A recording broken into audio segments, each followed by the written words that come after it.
My name is Geoff Paine. I'm the host tonight, and it's my job to welcome you. At this stage, I would like to introduce you to the real brains. So I do content at Behaviours Australia. I'm not a researcher, I'm not an academic, but I mix with some very, very smart people, including, ladies and gentlemen, Laura Jennings. Please welcome Laura. Thank you, Geoff. I think that's probably the first time I've been introduced as very smart, so I'll take that. Yeah, you are very smart, you're smartly dressed, and you're a very smart person. So, Laura, you've done a PhD in Bystander Interventions, I hope it's right, and how it affects workplace inclusion. We've got 2 work sites here. Tell us about you and your PhD and the work you do. Sure. So my gig is inclusion. And what's happening in workplace inclusion is that there's a thing called bystander intervention, and everyone's getting pretty hot under the collar about it, thinking it's a great thing. I was pretty keen to work out whether it does actually lead to workplace inclusion. So to do that, I had 2 very generous organisations that offered them the opportunity to go and interview their staff. But what they had in common was that they were both had a senior leadership team that are really committed to diversity and inclusion. So that's what brought them together. And, I've had the fortune of comparing them both. Before that, you worked in the car industry.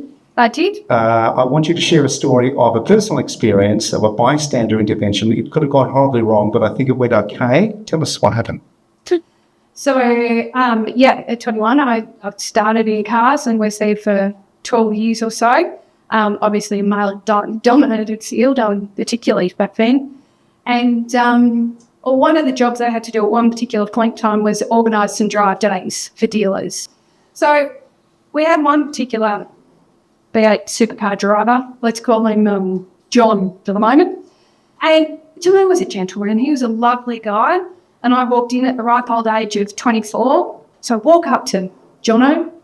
It's lovely to meet you. I'm Laura. I'm new in the regional office. Oh, Laura, it's lovely to meet you. We had a great conversation. And he earnestly looks up at me and he says, Laura, can I say something? I said, sure, John.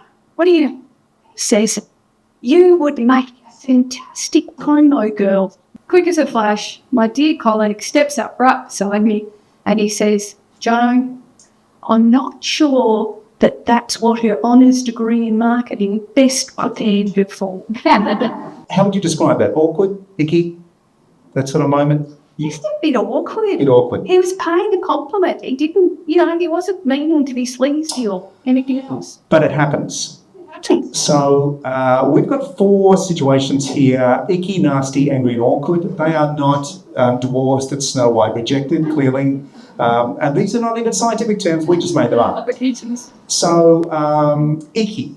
So an icky situation, my wife, who was pregnant 32 years ago with twins, had a lady come up to her in the shopping centre and said, you look beautiful, and she reached out, touched and stroked her belly. Now, it was just one of those things where it's like, well, at what point did this become public property?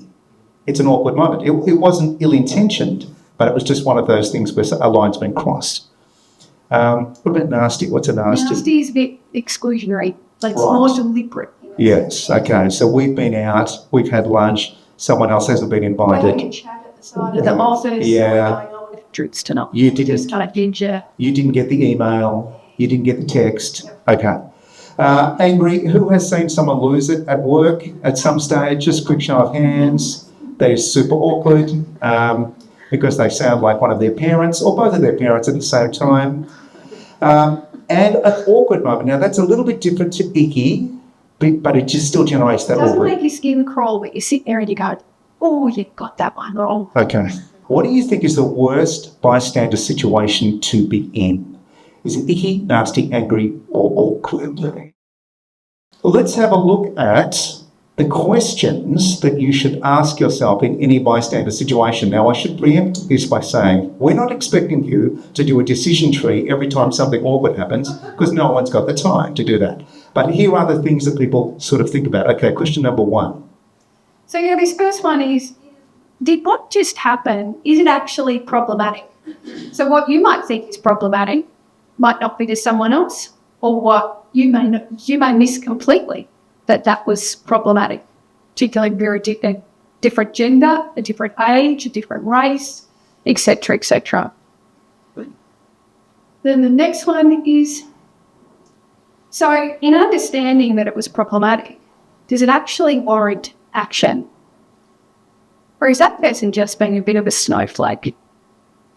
Do they just need to toughen up a bit, princess? So these are the decisions that people start to make at that point. Is it my job to do something? Is it my responsibility? Big tip. If you're higher up the organisational chain than the people in that room, it's your job to do something, because people won't do something when those power dynamics are a bit skewy. Now, do I know what to do? So all this has happened and I've worked out it's my job and I've worked out it's problematic. Do I actually know what to do in this situation? Hopefully we'll do some skills tonight to help people with that. And then we also evaluate what the consequences of doing something are. So is this going to land me in trouble if I step in? Is it going to put the target in danger? Or is it actually going to harm the transgressor? Like, are they going to get sacked if I step in here and do something? So there's a whole pack of things that we go through as we're trying to work out whether we're going to step in or not. And if you get to the point where you think, well, I do have to do something, something has to happen, you've got a choice of responses. Who is it to? Is it to the target? The target, is it to the transgressor? Am I going to say something directly to them? Am I going to go and formally report it to HR? Am I going to chat to the other bystanders standing beside me and go, I don't think that should have happened. Do you think next time we should stop that? When do you do it? In the moment? Delay? Or later. Yeah, or later. And what do we do? Yeah, so do we do something that is very, very public in the moment, or do we do something that's private? Do we do something in a gentle tone, or do we do something in a confrontational tone? Do we step in physically and do something, or do we say something? We're going to go through the blunder. So the blunder is lower scale. This is where someone who's probably got good intentions, but does the wrong thing. So I'm going to start off with a blunder. Hi, everyone. I'd just like to welcome you to country on behalf of the 413 people. They're a lovely group of people, good mob, as they call it. We don't use some of those terms, and it's not our country. Oh, I'm so sorry. Yes, you're right.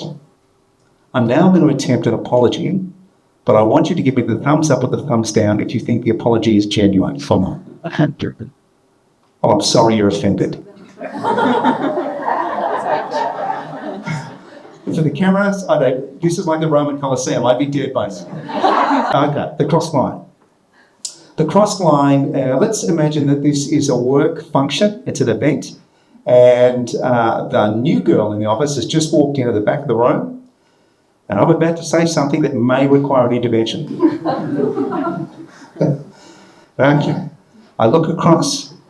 Laura hears me say, I can't wait till the karaoke starts, because I'm going to sing Sex on Fire to her.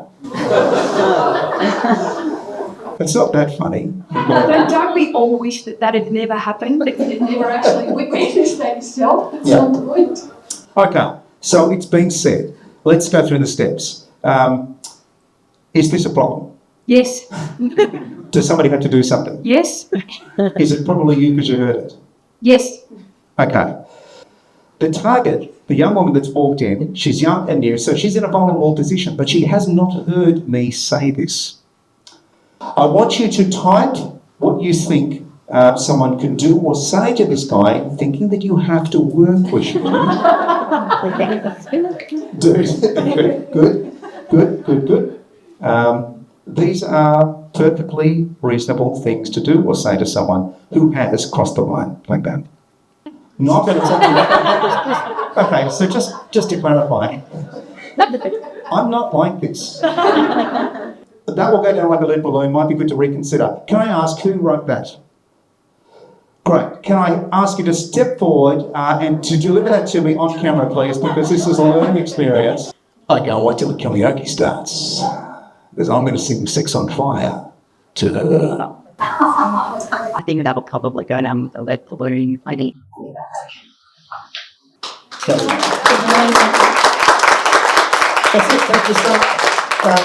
So it's not necessarily confrontational, but it's quick. You have done something on the spot. We're going to move on now to the cross line number 2, which I would suggest is a far more serious place to be. This is on a mining site. So Laura is new to the site. This is day 1, shift 1, basically, and you're walking up to grab your PPE stuff from someone on site. Hi, I'm Laura. G'day. I'm Jono. But you could call me Jono. Nice to meet you. Nice to meet you. Here's your vest. Which mine are you from? I'm not. I'm a greenie. I new to site. I was an hairdresser before here. All right. Basically, you got the job because you're a chick. There's 3 things, 3 interventions. What can we do for Laura at this point? If you're part of the crew and you've seen this happen, what would you do to help the target? What could we do at this point? So call Jono over and have a word. Now, at this point, I would like that word, and particularly any of the women in the room who've seen Jono before, what would you like to say to Jono? All right. So you got the job because you're a chick. Jono, we've talked about this, mate. Don't be a dickhead. All right, I won't. Thank you. Round of applause, please. And as a bloke, and I'm looking around the room for some of the men, what would you say to the guy knowing that you have to work with him again? So you're part of the crew. What could you say to him that would call him out on this, but it's not necessarily slamming him down? It's close to what you just said. Hey Jono, I heard what you said, and she actually applied for the role and is qualified along with everyone else who applied for it, so I'm just better that in my future. Wow. Round of applause. This sort of stuff would happen on a site? Certainly happens on site. Okay. And in your experience of being on site with these kind of workers, how do they respond to this sort of being called up on this behaviour? It completely depends on how it's done, Geoff. So coming back to the points of before, it's about in threatening, so in literature we talk about it being identity threat. So the moment that we go in to attack the guy, particularly in the position he's in. So he's a supervisor. He's been there a long time. There were, different people on site who might launch, particularly the more senior women. Yeah. Might launch back and say, you do that again, mate, and we're done. Kind of breaks the relationship. If it gets more serious than this, then it actually is something that may result in a report to HR. Correct. And in some ways it's easier. So it's actually easier to step in if you know something's wrong. So if I've just walked up to you and grabbed you, we're in the mess after work and everyone's had a couple of drinks and I grab you and try and do something to you, that's a really obvious wrong thing to do. We have policy, we've got codes and conduct, that's just like, whoa, we don't do that. So that's a really simple, and then you call HR and HR bring everyone in and everyone knows what to do. It's in these small places that are much, much harder to navigate. And so that's where we get into this stuff. We're sort of like, okay, what do we do now? And so this is where we're trying to maintain relationships, balance up all these different things that are running through our heads at the time. Leadership sets the tone for all of this. So you cannot expect people who are at the bottom status of an organisation to sit and pick everyone up and change that behaviour as time goes on. It has to be led by the leaders. And so the leaders have to role model what to do. If somebody comes and asks for assistance, they help them. If someone needs support, they step in to support. So these things are super important in setting the tone and the culture and climate. That creates an environment of psychological safety. Unless people feel safe, they will not intervene. And in creating that environment of psychological safety, what we also want to do is create an environment where it's okay to make a mistake. And that actually doesn't just go for the person who's stepping in of the target, it goes for the transgressor as well. Because some of these things that are small, okay, if it's obvious, if someone's repeated what they've done and continue to do something wrong, that's a different scenario for someone who's just stuffed up that time. So the benefit of the doubt, being okay to make a mistake, gently trying to educate on that first instance is a far more effective bystander intervention than coming in with all guns blazing. So as a leader, your job to create that, and good luck with that. Ladies and gentlemen, will you thank Laura Jennings?